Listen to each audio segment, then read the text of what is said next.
Hi, I'm Eli Fossil and I'm a PeaceCaster. I had the pleasure of interviewing Stephen Prothero at the 2008 Festival of Faiths. Stephen Prothero is a religious professor at Boston University and the author of Religious Literacy, What Every American Needs to Know and Doesn't.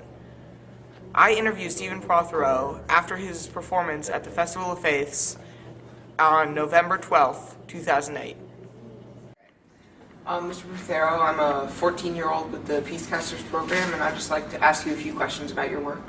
The first question is, what do you think is really important to kids like me and the other PeaceCasters about the work that you do? Great question. I think that a lot of people who are grown-ups now, when they were your age, they grew up without really knowing anything at all about religion, and to some extent, not about their own religion, but especially about religions of other people. And so I think what's important about my work for kids is the challenge to say, why don't you go out and learn something about Islam, learn something about Buddhism and Hinduism, and sort of appreciate the differences in the world by understanding some of the differences between what might be your own faith and the faith of other people. And your book, Religious Literacy, do you think it's a book that any kid my age would be able to read? I don't know. I had a complaint last night that had too many big words in it, so I don't think it is too sophisticated for kids, but it is written more for adults. But there is a section in the back that is a dictionary of religious literacy, and I think that dictionary is really good for any age in terms of looking up one paragraph or something on some term that you might encounter in Islam or you might encounter in Judaism that you don't understand. Very cool. Recently there have been many misconceptions of Islam in our society.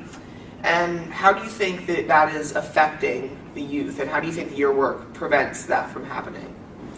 That's a great question. We've had, ever since 9/11, there's been a big conversation about Islam in the United States, but not so much understanding about Islam. There's sort of been these two kind of political sides of Islam as a religion of war, Islam as a religion of peace. And I'm not so hopeful at this point that we're having a much better conversation than that, but I think as more and more kids and as more and more adults start to learn about Islam and read the Quran and talk to friends of theirs who happen to be Muslims, I'm hopeful that we'll learn more and more about it. It's certainly imperative in terms of when you look at the world situation and you look at Iraq and Iran and Afghanistan and the United States, where Islam is probably the fastest growing religion here. It's important to know something about it.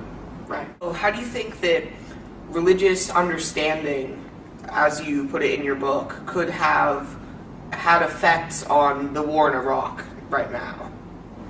Well, I think when we went into Iraq, we really didn't understand much at all about the culture. We didn't speak the language, and we didn't get the religion.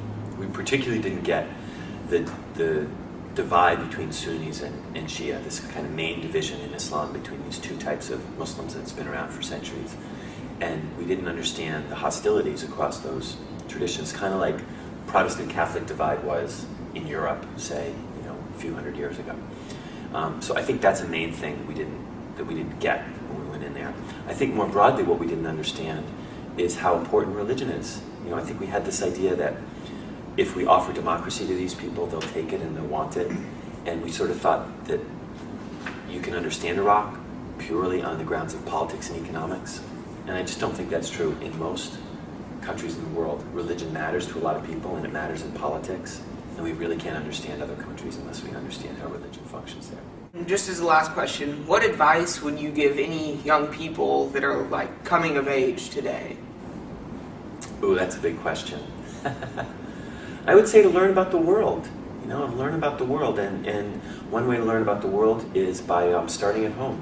Most kids, especially if they're living in a city like Louisville, there's people all around who are Hindus, who are Buddhists, who are Muslims, and encounter them, talk to them. Find out what makes them tick. Find out what's happening with Muslims during Ramadan or with Hindus during their festival of Diwali. So be curious about the world like you obviously are, and engage with it. That would be my advice. All right, thank you very much, Mr. Prothero. Thank you very much. Thank you for your time. I enjoyed the conversation.